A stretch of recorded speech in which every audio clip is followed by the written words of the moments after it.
Touché, mais pas coulé. Exactement. Voilà, on s'est bien battu quand même.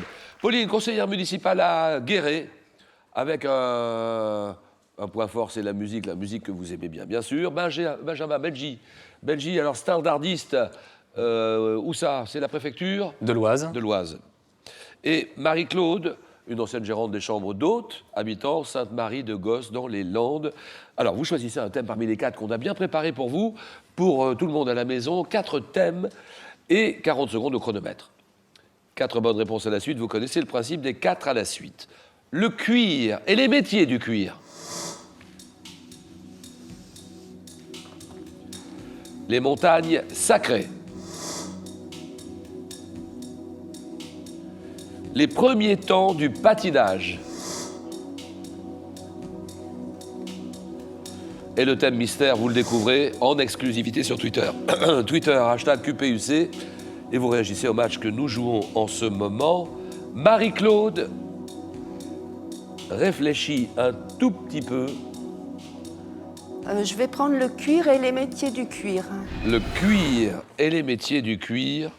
Alors, Marie-Claude, la médiathèque, on en a parlé déjà hier soir. Mais là, je voudrais qu'on parle de ce que vous faites au sein de ce club. Le club, vous êtes secrétaire dans ce club de questions pour le champion Bayonne. De Bayonne, oui. Et correspondante Internet aussi. Voilà. Ça consiste en quoi? Ça consiste à s'inscrire dans un réseau d'environ 150 à 170 clubs et qui s'échangent des questionnaires.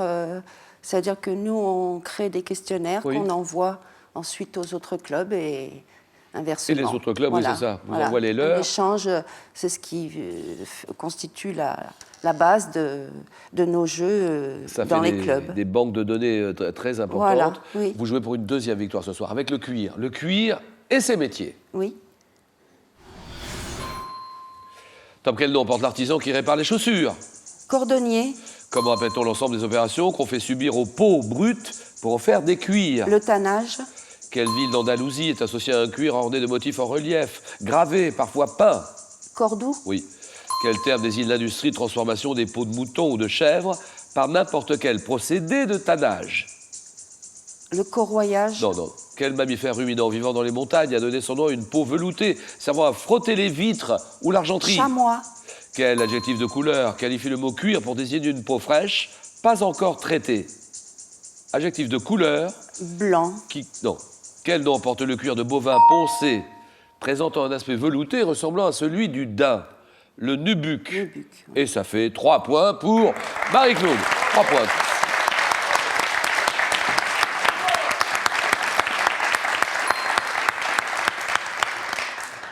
Adjectif de couleur qui qualifie le mot cuir pour désigner une peau fraîche, pas encore traitée. On parle de cuir vert. Il est vert. Et alors là, ce mot, vous l'avez ce mot. Je pense à Mazamet parce qu'ils sont spécialistes en mégisserie. Ah oui. Terme qui désigne l'industrie de transformation des peaux de mouton ou de chèvre par n'importe quel procédé de tannage. La mégisserie. 3 points. Que dit Benjamin? On va partir sur le thème mystère. Bien sûr. Ordinateur, c'est parti. Pour Benjamin, le thème mystère, les nombres dans les titres d'émissions. Il s'agit des émissions de télévision. Donc les nombres dans les titres d'émissions de télévision. Nous sommes bien d'accord, Belgique? On est bien d'accord. Alors, votre spécialité, c'est la mythologie. Vous aimez bien la mythologie et toutes les mythologies. Oui. La gréco-romaine, mais aussi... La germanique. Oui. Donc voilà, scandinave et allemande, des choses comme ça. Et puis pas mal de jeux vidéo aussi. Oui, jeux vidéo, oui, surtout des jeux de stratégie. Oui. Des jeux de stratégie, donc en temps réel ou au tour par tour. Donc gestion d'armée, gestion de ville, des choses comme ça. Oui. Et puis tous les jeux de plateau aussi. Oui, tout à fait, oui. Donc toujours aussi dans le principe de la stratégie, gérer ses villes, gérer ses cartes de façon correcte. Benjamin, 23 ans. Les nombres dans les titres d'émissions de télévision.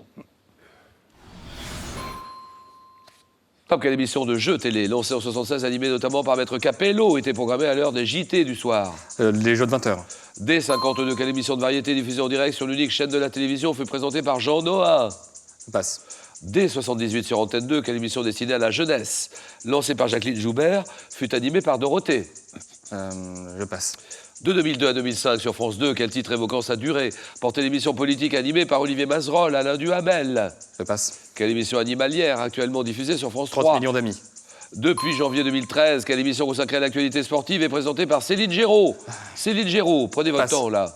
Sous quel titre évoquant une attraction foraine et le nom de la chaîne qui la diffuse, connaît-on l'émission Débat animée par Laurence Ferrari, le grand 8? 1 point pour Benjamin.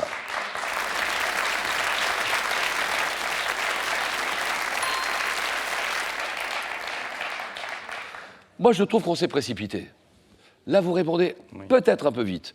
Quelle émission depuis janvier 2013 consacrée à l'actualité sportive présentée par Céline Géraud? Stade 2.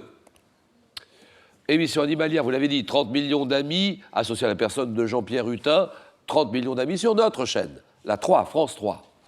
2002 jusqu'à 2005, France 2. Quel titre évoquant sa durée portait l'émission politique? Olivier Mazerolle, Alain Duhamel, 100 minutes pour convaincre. Dès 78 sur Antenne 2, quelle émission destinée à la jeunesse, lancée par Jacqueline Joubert, fut animée par Dorothée? Récré à 2. Jean Nohain, dès 52. Dès 1952, Jean Nohain.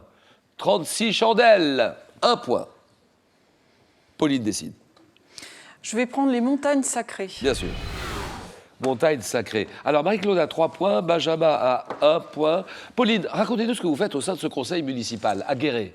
Donc, je fais partie du conseil municipal adulte et j'ai la délégation au conseil municipal d'enfants. Et dans beaucoup de communes en France, il y a aussi un conseil municipal d'enfants. Voilà. Donc, c'est le cas chez vous. Il y a 33 enfants de CM1, CM2. Alors, ils sont intéressés par quoi, ces enfants, au sein de ce conseil municipal d'enfants? Particulièrement dans la commission environnement dont je m'occupe, Oui. On a choisi le thème du gaspillage en cantine. Intéressant. Oui. Vaste domaine, hein. Très vaste. Et ils travaillent sur les solutions qu'ils pourraient apporter aussi. Voilà pourquoi les enfants jettent. Donc, on a travaillé sur un questionnaire qu'on leur a fait passer récemment. Oui. Et donc, ils ont répondu à diverses questions. Pourquoi sur les aliments? Pourquoi est-ce que c'est pas assez chaud, pas assez froid? Oui, Est-ce oui, que oui. voilà. Pourquoi jettent-ils autant? Oui. Pauline, on y va tout de suite. Vous m'avez dit c'est votre choix. Les montagnes sacrées. D'accord.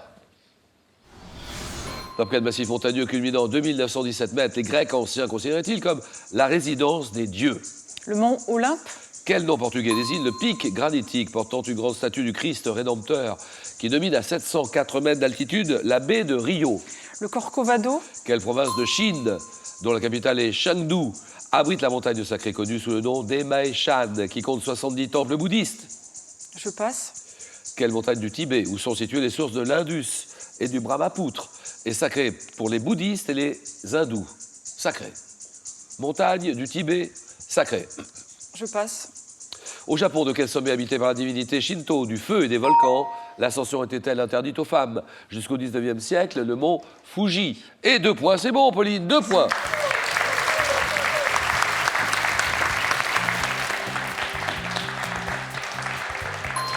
La montagne du Tibet, où sont situées les sources de l'Indus et du Brahmapoutre, sacré pour les bouddhistes et les hindous, le mont Kailash. Province de Chine, dont la capitale est Chengdu, qui abrite la montagne sacrée, connue sous le nom d'Emei Shan, qui compte 70 temples bouddhistes, c'est le Sichuan. Le Sichuan, Benjamin s'arrête là. Merci beaucoup, Benjamin. Voilà, cadeau pour vous, Benjamin. Allez, maintenant, c'est un ensemble multimédia composé d'un ordinateur, une tablette, un smartphone que je vous propose de gagner. À quelle chanson du XVIIIe siècle associe-t-on le refrain « Héron, héron, petit pas, tapon ». Il était une bergère, réponse 1. Mon beau sapin, réponse 2. Allez-y sur le 32 43. Par SMS, vous envoyez la réponse 1 ou 2 au 7 10 20 et tirage au sort parmi toutes les bonnes réponses. Pauline est en finale. Marie-Claude aussi, elle joue pour une 2e victoire. Le match, le choc, le jeu.